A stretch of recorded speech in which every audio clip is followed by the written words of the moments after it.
Yes दोस्तों, मैं इस वीडियो में आपको 3 बातें बताऊंगा बस, और बहुत कम समय लूँगा।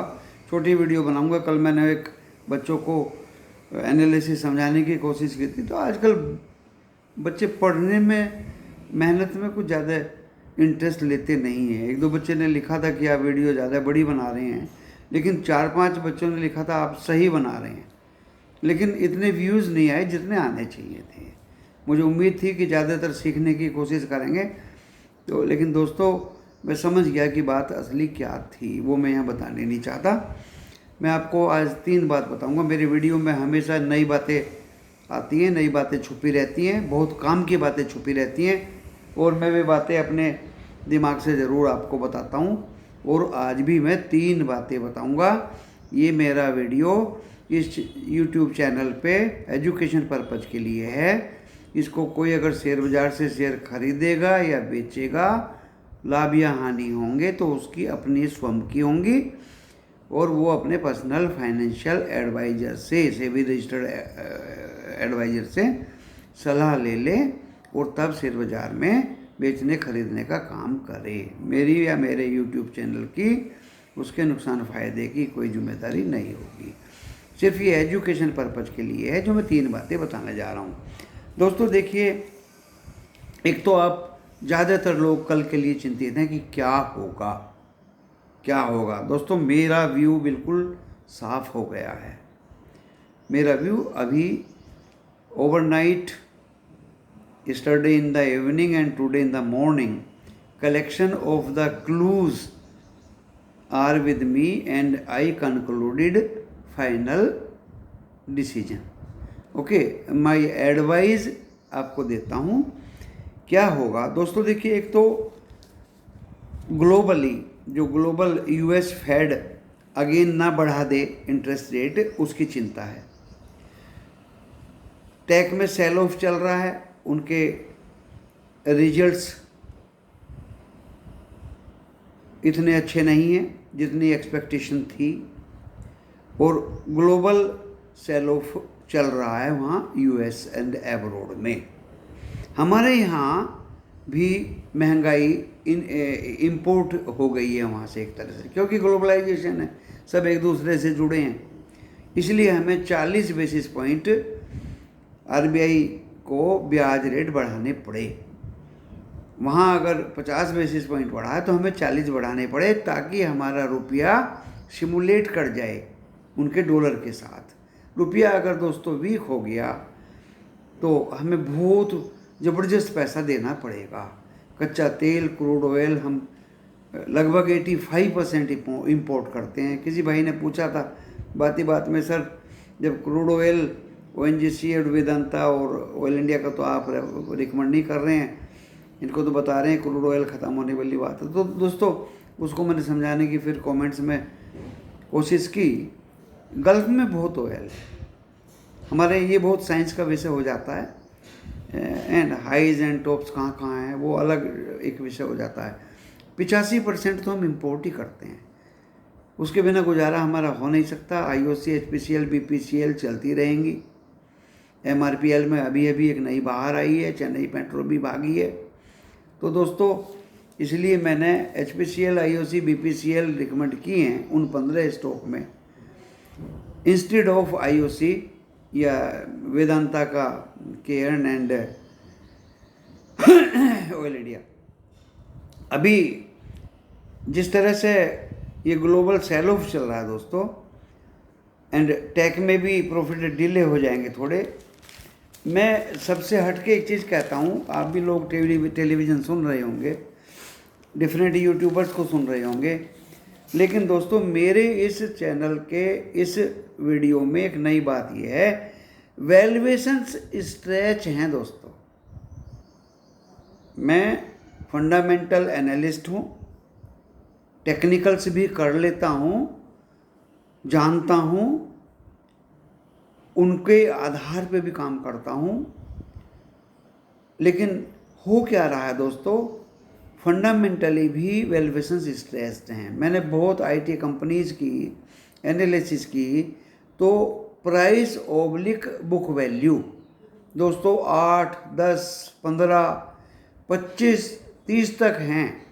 अब बताइए, जब अच्छे अच्छे एम्फेसिस की 9-10 जब P/B है, 3694 रुपये उसका हाई गया, अभी 2694 उसका रेट है, और नीचे 728 रुपये से वो ऊपर भागा था। तो दोस्तों आज भी P/B उसकी बहुत ज़्यादा है और वैल्यूएशंस ज़्यादा हैं, स्ट्रेस बढ़े हुए हैं, अभी उनको नीचे आना ही होगा। यही इन्फोसिस के साथ हुआ दोस्तों, उसका भी P/B बहुत ज़्यादा था। ये तो मैंने आपको एक एग्जांपल्स दी हैं। इसी तरह से जो नॉन टेक स्टॉक्स हैं उनके भी P/B ज़्यादा हैं, तो आप सतर्क रहिए। जिन स्टॉक्स के P/B ज़्यादा हैं उनमें आप टच मत करिए। अभी मैंने 3-4 स्टॉक्स के, मैं सबके तो नाम नहीं बता सकता, एनालिसिस की है, जैसे व्यूवर्स ने मांगा मैंने उनको करके दिया और पाया कि P/B बहुत ज़्यादा हैं दोस्तों। उनको नीचे आने में टाइम लगेगा और उनको नीचे आना ही पड़ेगा। अब आपको मैं बता दूं कि क्या इंपॉर्टेंट मैं बातें बताने चाह रहा था। आप अच्छे डिविडेंड पेइंग स्टॉक्स, वो स्टॉक्स जिनकी P/B कम हो, डिविडेंड यील्ड ज़्यादा हो दोस्तों, उनको पकड़िए। P/B ज़्यादा हो कम होगी, 2 के नीचे में होगी, ये 1 के आसपास होगी प्राइस बाई बुक वैल्यू, तो नेचुरली उनके रिजल्ट्स अच्छे आए होंगे, वो अच्छे स्टॉक्स होंगे। सारे पैरामीटर्स आपको देखने की ज़रूरत नहीं है। डिविडेंड यील्ड देख लीजिए, अगर उनकी 6-7-8% डिविडेंड यील्ड है तो सोने में सुहागा है, वो स्टॉक्स आप तलाश कर लीजिए दोस्तों। मैं उनमें से कुछ स्टॉक्स आपको बता देता हूँ, आप उनको अपने हिसाब से मनी कंट्रोल पे देख लीजिए। कल मैंने बहुत अच्छी ट्रेनिंग आपको दी थी और बहुत बच्चों ने कुछ देखा भी है, सीखा भी होगा। देखिए, सुप्रीम मेट्रो 14 रुपये का डिविडेंड दे रही है। स्वराज इंजन, इसके तो रेट का भी मुझे पता है, 1400 रुपये रेट है, 80 रुपये ये डिविडेंड दे रहा है स्वराज इंजन। 14-5-70, 6 इसकी 6% की इसकी डिविडेंड यील्ड है दोस्तों, बुरा नहीं है। HDFC बैंक ये 15 रुपये 50 पैसे दे रहा है। HDFC AMC 42 रुपये दे रहा है दोस्तों। 2000 के नीचे इसकी कॉस्ट आ गई है, अभी रेट आ गया है। कोरोना पीरियड से भी नीचे रेट आ गया है HDFC AMC का दोस्तों, और 18-36 अभी 38-54, 3% के आसपास इसकी यील्ड हो जाए तो आपको ये ले लेना चाहिए। निप्पॉन लाइफ 7.5 रुपये का डिविडेंड दे रहा है दोस्तों। इसका यील्ड एंड P/B आप देख लीजिए। HDFC बड़े वाला HDFC, उसका तो डिविडेंड ज़्यादा नहीं है। और दोस्तों एक L&T इन्फोटेक 30 रुपये का डिविडेंड दे रहा है, महंगा शेयर है अभी, लेकिन वैल्यूएशन से बहुत अच्छी अभी आई हुई हैं उसकी।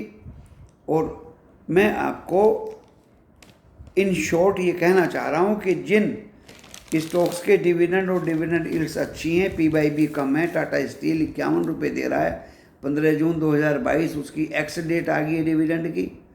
28 जून को उसकी एक्स स्प्लिट की कोई मीटिंग होगी, तो दोस्तों वो भी बुरा नहीं है। मैं आपको ख़रीदने के भी हिंट दे दिए और उनकी डिविडेंड यील्ड भी बता दी है और स्टॉक्स के नाम भी बता दिए हैं। तो ये हुई मेरी दूसरी बात। तीसरी बात मैंने स्ट्रेस्ड वैल्यूएशंस की बताई है। आप उन शेयर्स से दूर रहें जिनके P/B ज़्यादा हैं, मेहरबानी करके, और उनको देखना बहुत आसान है दोस्तों। और तीसरी बात यह है कि दोस्तों बाज़ार बियरिश जोन में है, ये बियरिश मोड में पहुंच गया है। मैं सीधे सीधे आपको बता देता हूं, जो मेरे जहन में है वो मैं बता के रहूँगा। अभी तक मेरी भविष्यवाणी लगभग सही रही है। आप मुझे सपोर्ट करेंगे, मेरे चैनल को सब्सक्राइब करेंगे, बेल आइकन का बटन दबाएंगे। वैसे तो इस YouTube ने मुझे ज्वाइन का बटन भी दे दिया है, आप ज्वाइन करना चाहेंगे तो आप कर सकते हैं। आपको इमोजी एक फिगर मिल जाएगी, एक तस्वीर मिल जाएगी, and you will be liable to ask any question at any time, तो उसका जवाब आपको दिया जाएगा। वैसे तो मैं सभी का दे देता हूँ, लेकिन उन लोगों का जवाब तो देना अनिवार्य हो जाता है। देखिए ये बाज़ार आपको मैं बता देता हूँ, निफ्टी 50 14,411 पे बंद हुआ दोस्तों। और राम कहानी इसकी मैंने कल बता दी थी कि कितने ऊपर तक गया था। और ये कितने नीचे तक आया था और ये कितने पे बंद हुआ। ऐसे ही मैंने बैंक निफ्टी की राम कहानी बता दी थी, वो कहाँ तक गया और कहाँ नीचे तक आया। और दोस्तों अभी आप ये कह रहे होंगे कि मैं क्या पढ़ रहा हूँ, मैं ये पढ़ रहा हूँ कि वो निफ्टी 50 जो कहाँ तक गया था कल, मीन्स फ्राइडे को। देखिए मेरी भविष्यवाणी ये है कल की, आपका निफ्टी 50 16,411 पे बंद हुआ। एंड इसका कैलकुलेशन मेरे हिसाब से फिबोनाची कर लो या पाइवोट कर लो या बीच का एक कैलकुलेशन कर लो, ये 16,591 टच कर सकता है दोस्तों कल को, 16,591। और ये नीचे 16,411 अगर काटता है तो दोस्तों आपको अचरज होगा, एक अचरज मतलब अचंबा, आश्चर्य होगा, ये 16,061 तक भी आ सकता है, 16061।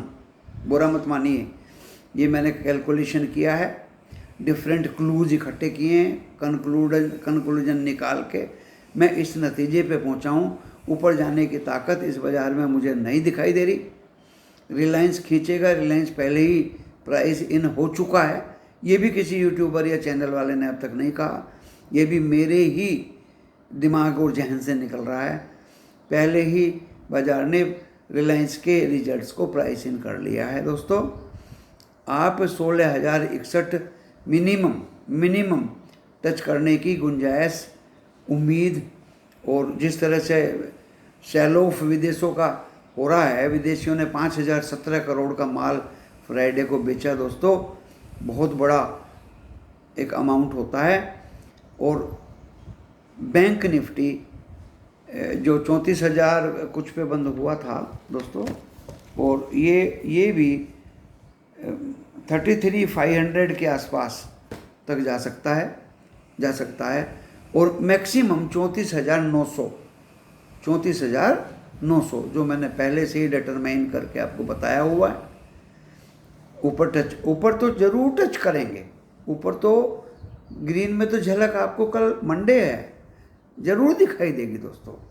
तो आप अगर कोई स्क्रिप्ट रखते हैं तो उसको सेल ऑन राइज करिए एंड बाई ऑन डिप में दोस्तों जल्दी मत करिएगा, काफ़ी नीचे बाजार गिरने की संभावना है। और मैं इसी वीडियो में आपको अच्छे स्टॉक डिविडेंड पेइंग भी बताए, बहुत आसान है। आप ये कहेंगे कि कौन सी नई चीज़ बताई, गूगल में लिखोगे कि best dividend paying stock in 2022 in India जरूर लिखना बाद में, तो अपने आप आ जाएंगे दोस्तों, कोई ज़्यादा बड़ी बात नहीं है। क्योंकि मनी कंट्रोल में रिजल्ट आ जाता है, डिविडेंड घोषित हो जाता है, लेकिन उनके डिविडेंड लिखे नहीं जाते इतनी जल्दी। टाटा स्टील ने बहुत दिन पहले ये बताया हुआ था 51 रुपये, लेकिन देखिए आज रात को ये लिखा गया। ओके, तो आपको गूगल की मदद लेनी पड़ेगी, मैं हर चीज़ आपको बता देता हूँ। तो दोस्तों एक मैंने डिविडेंड पेइंग स्टॉक बताए, एक मैंने कल के बाजार की भविष्यवाणी की, और एक दोस्तों तीसरी भविष्यवाणी में भूल गया था, अभी बात करते करते आपसे याद आ गई है, इसलिए मैं थोड़ा सा बातें करके थोड़ी लंबी वीडियो बना देता हूँ। 3 इशू आ रहे हैं दोस्तों, अभी नए 3 इशू 10 तारीख को है और 2/11 तारीख से खुलेंगे। इसमें ओनली आपको वीनस पाइप का इशू भरना है, जिसकी रेटिंग 4.2 है दोस्तों, 4.2 है, उसको आप भरना है। 165 करोड़ की छोटी सी इक्विटी है, एप्रिसिएशन आपको ज़रूर होगा। वीनस पाइप में आप अप्लाई कर सकते हैं मेरे हिसाब से। और दूसरा जो 2 इशू हैं, एक डिलीवरी है ट्रांसपोर्ट की या किस तरह की है, वो बहुत बड़ा इशू है एंड उसका तो 2.9 ही ओनली रेटिंग है दोस्तों, उसकी तरफ तो देखना भी नहीं चाहिए। एक तीसरा जो इशू है IPO, उसी को ही मैं ढूंढ रहा हूँ, वो क्या है। तीसरा है दोस्तों कुछ शेयर ट्रेडिंग का इशू है उसको आप बिल्कुल मत भरिए दोस्तों। उसकी 3.5 रेटिंग है एंड वो बड़ा भी है और वैल्यूएशंस बहुत ही ज़्यादा स्ट्रेच हैं। उसमें भी मैं आपको अप्लाई करने की सलाह नहीं देता। ओनली एक ही इशू वो बचा है जिसमें आप अप्लाई कर सकते हैं। इसमें नाम तो मुझे उसका दिखाई दिया नहीं, जो मैंने कल अच्छी तरह से स्टडी किए थे और उनके पूरी क्वांटिटी भी लिखी थी। खैर दोस्तों, तो 3 में से ओनली वीनस को आपको अप्लाई करना है। तो 3 बातें होगी, डिविडेंड पेइंग स्टॉक होगी एंड आईपीओज जो 10-11 से खुल रहे हैं, और तीसरा हो गया भविष्यवाणी। 16,061 नीचे में टच करने की संभावना पूरी है दोस्तों, और ऊपर में ये 16,591 पॉइंट तक जाएगा निफ्टी 50, और बैंक 33,500 और 34,900 ऊपर में। शुरू में ऊपर गैप अप जाएगा लेकिन डाउन नीचे जाएगा। अगर गैप डाउन भी गया तो थोड़ी बहुत देर के लिए ऊपर भी जाएगा। इसी के साथ मैं अपने इस वीडियो की स्पीच को यहीं बंद करता हूँ, विराम देता हूँ और आपके लाभांश की कामना करता हूँ। नमस्कार।